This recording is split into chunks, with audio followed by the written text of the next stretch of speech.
Olá, pessoal. Estamos aqui mais uma vez no Bate-Papo no Museu.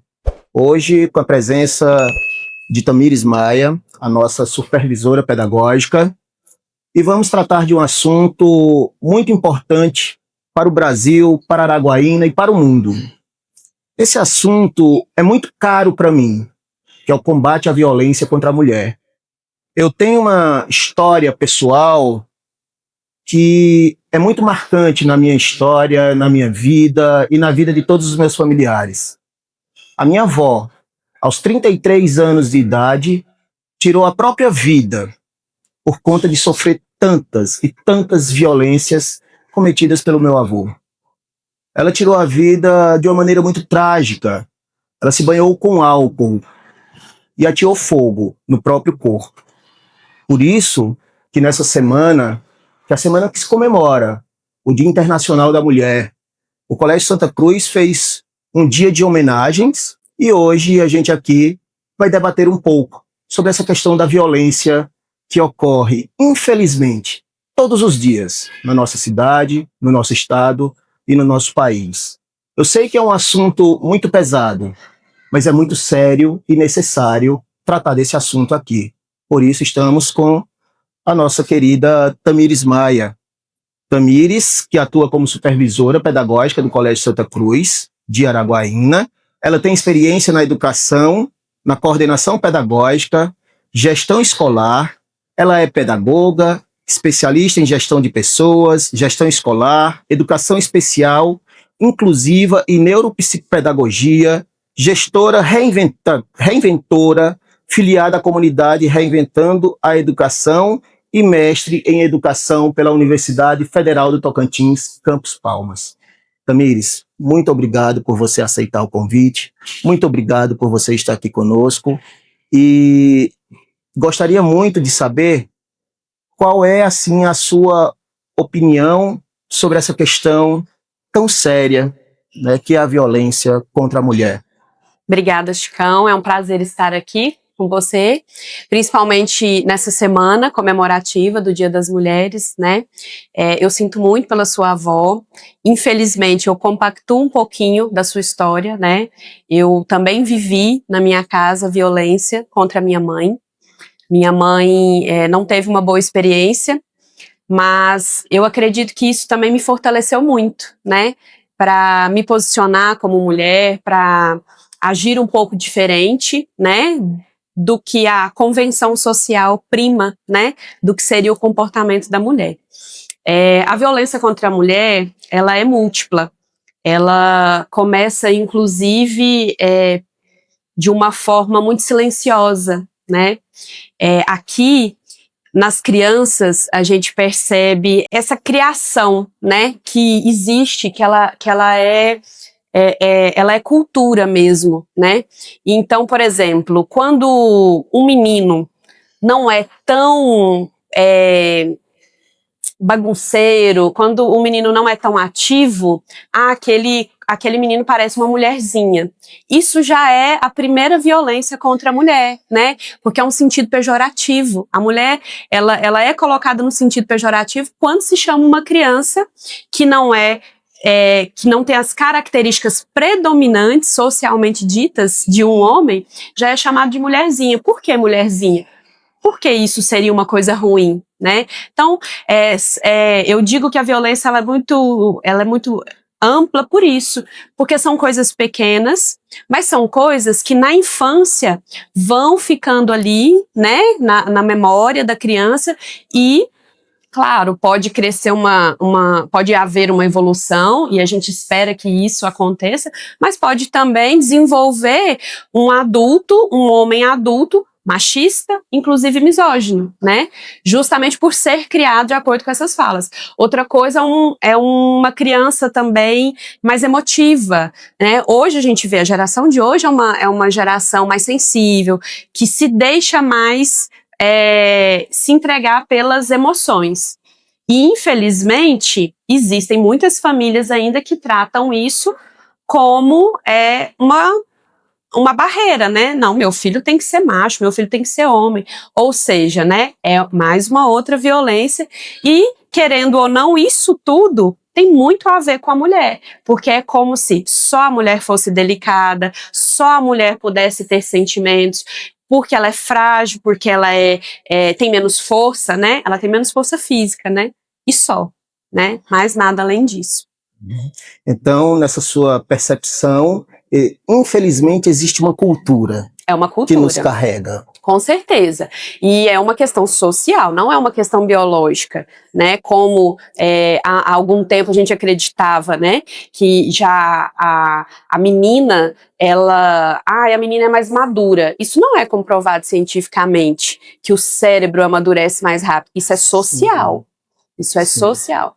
Você me fez lembrar uma frase do Nelson Mandela, quando ele fala assim, se as pessoas foram ensinadas a odiar, elas podem ser muito bem ensinadas a amar. A amar. Então, se é uma construção cultural, social, a gente pode vislumbrar, né, um horizonte mais, Com certeza. mais justo para todos nós. Tamires, existem vários tipos de violência, né? Você apresentou aí um pequeno tipo, né, que a gente acha, nossa, é pequeno, mas é muito cruel. Sim. Né? É muito forte isso que você está falando.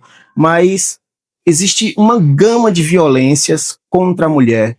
Eu queria primeiro saber de você sobre essa questão da violência física. O que é a violência física contra a mulher? Quais são as características dessa violência física? A violência física, ela não é só a luta corporal, né? Ela começa no empurrão, ela começa no puxar o braço, ou inclusive quando, vamos pensar num relacionamento, né? A mulher coloca a mão no namorado e ele tá chateado com ela e ele tira bruscamente, já é uma violência física, já é considerado uma violência física. Então, existem vários tipos de violência, né? Porque, de uma maneira geral, né, e principalmente nós homens, achamos que a violência é o enfrentamento, Isso, a luta corporal, como você falou, mas existem sutilezas, né, tão cruéis quanto essas grandes etapas de violência. Então nós podemos entender que a violência é o espancamento, Sim. atirar objetos, né, atirar objetos cortantes, isso tudo caracteriza a violência física, que infelizmente faz parte do cotidiano de muitas mulheres. Quando eu escrevi meu TCC, que também trata um pouco sobre a questão da violência contra a mulher, eu li alguns boletins de ocorrência, Tamires. Num deles dizia assim, que a mulher tinha feito um trabalho para a sogra dela, tinha ajudado a lavar as roupas, e ela chegou com dinheiro em casa, chegou com R$5 em casa. E o marido não aceitou. Meu Deus. Não aceitou, não acreditou, e como era ali nas proximidades do meio-dia, ele pegou a panela que estava no fogão, já fervendo com arroz, e arremessou nela. Então, são essas, né, são esses os tipos de violência física que existe. Mas, meu Deus, infelizmente não para por aí. Existem as violências psicológicas. Como é isso? Violência psicológica? Sim, hoje existe até um termo, né, que se tem utilizado muito nas pesquisas, que é o gaslight. A violência psicológica, ela também, ela tem uma linha, né, ela pode ser em questões pequenas, e aí pode crescer isso também, pode elevar a um nível extremo, assim como a luta corporal. A violência psicológica, o gaslight, ele inicia, inclusive, plantando uma sementinha na cabeça da mulher que ela não é tão boa, ou que ela é feia, que ela tá gorda, que ela não é mais o que era antes. Então, ela é um conjunto de expressões diárias, pequenas, que vem desmotivar a mulher. E, normalmente, ele vem junto com o elogio. Por isso que é chamado de violência psicológica, porque ele fala assim, não, você tem que ir pra academia, porque você engordou, e aí passa minutos, ele vai e fala assim, não, mas eu gosto assim mesmo, porque assim você tá mais desenhada, ou seu corpo tá mais volumoso, e é pra encobrir o que falou, entende? E isso causa uma confusão mental muito grande, né, na mulher. Ela vai pensar, eu tenho que emagrecer, eu tenho que continuar assim, né, e começa pequeno, mas pode chegar ao ponto de a mulher não sair mais de casa, porque ela recebe tantas informações pequenas, e isso vai enchendo o copo, que chega ao ponto dela não querer se maquiar mais. Por quê? Porque uma mulher que se maquia demais, ela tá querendo se mostrar para os outros homens. Ou uma mulher que se cuida demais, também tá querendo se mostrar para os outros homens, né? Então é muito delicado, né? Ele quer ela perfeita, mas ao mesmo tempo ele não quer ela perfeita para todo mundo.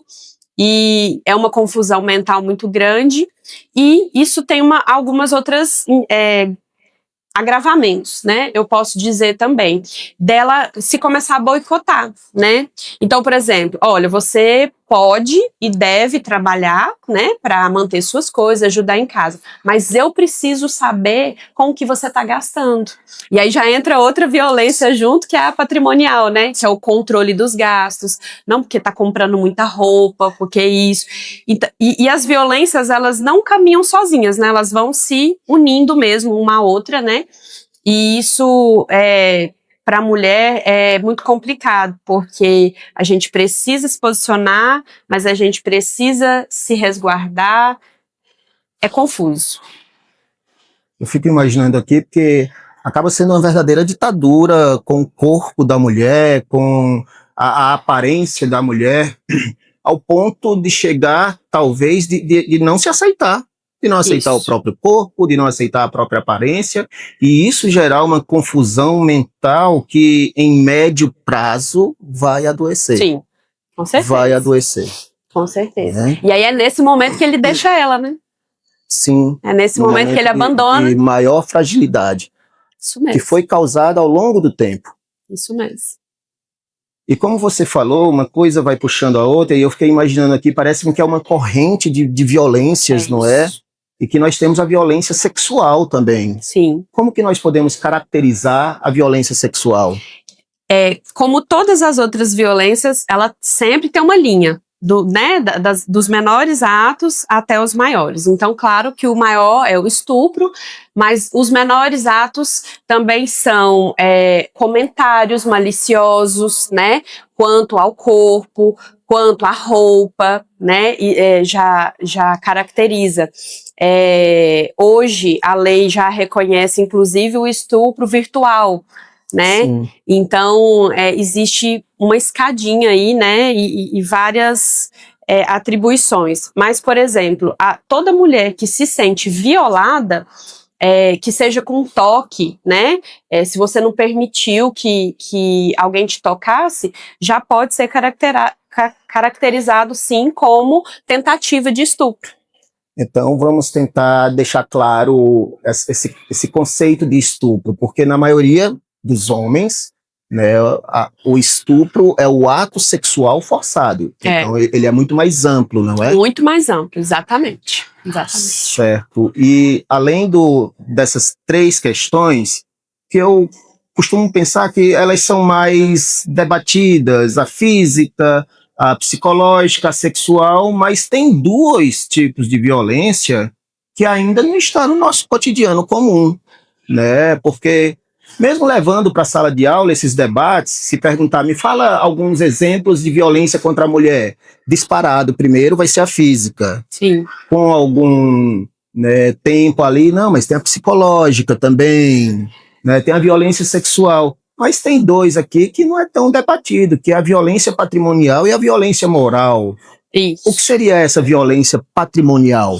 A violência patrimonial, ela inicia do controle do salário, das compras, do que a mulher faz com o dinheiro dela, que ela trabalhou, né, inicia aí, e ele pode chegar a, por exemplo, o homem, o marido, o companheiro, fazer a dívida no nome da esposa. Sério? Ele pode chegar a esse ponto, a esse tipo de violência. Também é considerado uma violência patrimonial o não pagamento da pensão alimentícia. Né? Por quê? Porque você já não está naquela casa mais, você não está participando mais ativamente, financeiramente, e você ainda retira o que é de direito dessa mulher e dos filhos. Então também é considerado uma violência patrimonial. E que o homem tem que ter essa consciência. Separou da mulher, da esposa, não é das crianças.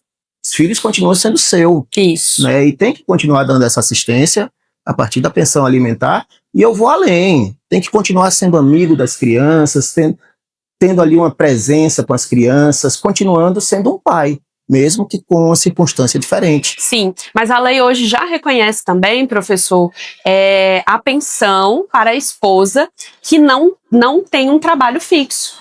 Então, não precisa ter filhos, a lei já reconhece que essa pensão é necessária. Inclusive, normalmente, né, na maioria das vezes, se ela não tem um trabalho fixo, é porque ele não autorizou, é porque ele deixou ali intrinsecamente dito que ele tomaria conta de tudo, que ela podia cuidar do lar, né, da família, que ele seria o provedor. E que iniciou lá na violência psicológica. Isso mesmo. E muitas vezes ela quis fazer uma faculdade e ele falou não. Isso ela quis mesmo. fazer uma especialização e ele falou não. Isso. Que ela quis tentar um concurso e ele falou não. Que até arrumou um emprego bacana que ganhava mais que ele e ele falou não. Isso. Né? E diante dessa questão da violência patrimonial vem uma outra também, que é a violência moral. Isso. Porque, nossa, é muito constrangedor você chegar e controlar o dinheiro, né? Ficar com o cartão da pessoa, é muito constrangedor. E dentro desse contexto, o que seria essa violência moral? A violência moral é quando, por exemplo, o homem fala mal da mulher, né? Ele vai dizer coisas sobre ela que, sendo verdade ou não, né, ele tá expondo ela. Normalmente isso acontece muito nos términos de relacionamento, né? Então ali no grupo de amigos ele vai desmoralizá-la, no grupo familiar, e aí também, como você mesmo diz, professor, é tudo uma corrente, e onde só a mulher perde. Né? Isso vai acontecer também, a violência moral, diante os filhos, que a tentativa ali de colocar a imagem da mãe contra os filhos, né? Então, a alienação parental, ela também culmina na violência moral. Por quê? Porque o homem deteriora a imagem da mãe diante os filhos. Então, são duas coisas, né? A alienação parental e a violência moral. E a violência moral, ela também é ligada com todas as outras, né? Ela é louca, né? Eu separei dela porque ela era doida, ela não se continha, ela brigava por tudo, né? Ela reagia a tudo, porque a mulher não pode reagir, né? A mulher tem que ser passiva, né? Nossa. Tamires, e diante de tanta violência, existe algum mecanismo já na sociedade que essa mulher possa recorrer? Existe algum tipo de delegacia, algum número que ela possa ligar em caso dessas violências? Sim, o número geral, né, nacional é 180, que é onde ela pode fazer a denúncia, ela vai ter o sigilo. Eles têm um canal também não só de atendimento jurídico e de aconselhamento, mas também psicológico, de acolhimento, tem esse sentido também de cuidar. A maioria das cidades de médio e grande porte hoje já tem a delegacia da mulher, né? Que em Araguaína a gente tem uma delegada, inclusive, né? Que ela trabalha fortemente com isso, tem sido muito legal. Eu já participei de algumas palestras e tem sido produtivo. Mas ainda, Chicão, é uma questão que é um tabu, né? Porque as pessoas que não têm a oportunidade, as mulheres que não têm a oportunidade de chegar numa delegacia e falar com uma mulher, ela já desiste, né? Porque ela vai chegar lá, vai falar com um delegado que não está preparado, que não tem essa educação de acordo com o que a mulher precisa, né, de acolhimento, de compreensão mesmo, né, de todos esses tipos de violência. Então, é muito comum a gente julgar, num geral, mas principalmente nesses casos.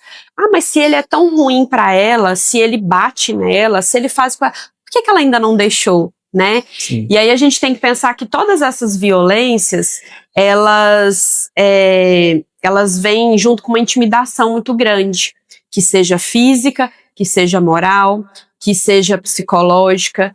E a mulher, ela não denuncia, às vezes, não é porque ela não tem desejo de sair daquilo, é porque inconscientemente ela pensa muito mais nas consequências de quando ela for procurar ajuda do que na libertação, né, daquela situação. Sim.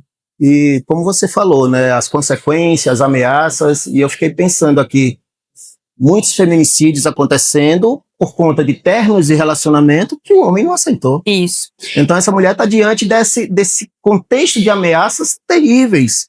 Se você me deixar, eu vou fazer isso com você. É muito triste esse cenário, Tamires, mas você usou uma palavra que eu fiquei pensando aqui. Muitas vezes a pessoa na delegacia não tem aquela educação para receber essa mulher, para entender essa mulher que sofreu tantas violências, né? Mas a palavra que me chamou a atenção foi educação. O que a educação pode fazer para tentar suavizar, tentar contornar, fazer alguma coisa diante dessa problemática que é uma realidade em Araguaína, no Tocantins e no Brasil? A educação, ela precisa trabalhar, inclusive na educação básica, iniciar ali, né, plantarmos as sementinhas, deixar mais claro, né, as diferenças de gênero, deixar mais visível, né, é claro que o empoderamento feminino, que é muito trabalhado ali já na graduação, ele é muito importante. Mas a educação básica é onde a gente coloca sementinhas e que a sociedade vai colher depois. Então, falar de gênero é importante. Falar das diferenças de gênero, de posições, de trabalho, de conquistas, né, de lideranças, de esporte, de mulheres no esporte, de mulheres cientistas, é muito importante para essa identificação. Inclusive, Chicão, eu vi uma crítica muito interessante quanto àquele último fato do estupro coletivo que teve no Rio de Janeiro. É uma crítica que fala que, infelizmente, a gente tem que olhar para esse aumento da violência agora como uma das revoluções. Porque elas estão acontecendo porque a mulher está se posicionando. E uma das únicas formas do homem parar uma mulher é com a violência física. Porque a gente já está evoluindo, né, na psicológica, a gente já está se preparando melhor, a gente já está compreendendo mais coisas que a gente não compreendia antes. Então, assim, é muito ruim a gente pensar por essa perspectiva, mas esse volume do que está acontecendo é pelo posicionamento das mulheres. Nossa, é triste, é muito triste ver, por conta de né, uma ascensão de conquistas de espaços, de lugares, ter uma reação como essa. Tá? Tamires, muito obrigado por esse momento aqui no nosso museu do Colégio Santa Cruz. Eu fico imaginando que algumas pessoas devem ficar se perguntando o que tem a ver, né, esse tema com museu. Mas museu, pessoal, é um lugar de exposições, é um lugar de conservar, é um lugar de construção de conhecimento e é um lugar também de contemporaneidade. Aqui a gente vai debater vários temas, como nós debatemos sobre o Padre Remídio e estamos debatendo sobre o combate à violência contra a mulher e tivemos esse momento tão especial com a nossa supervisora Tamires Maia. Tamires, muito obrigado mais uma vez. Eu que agradeço, Chicão.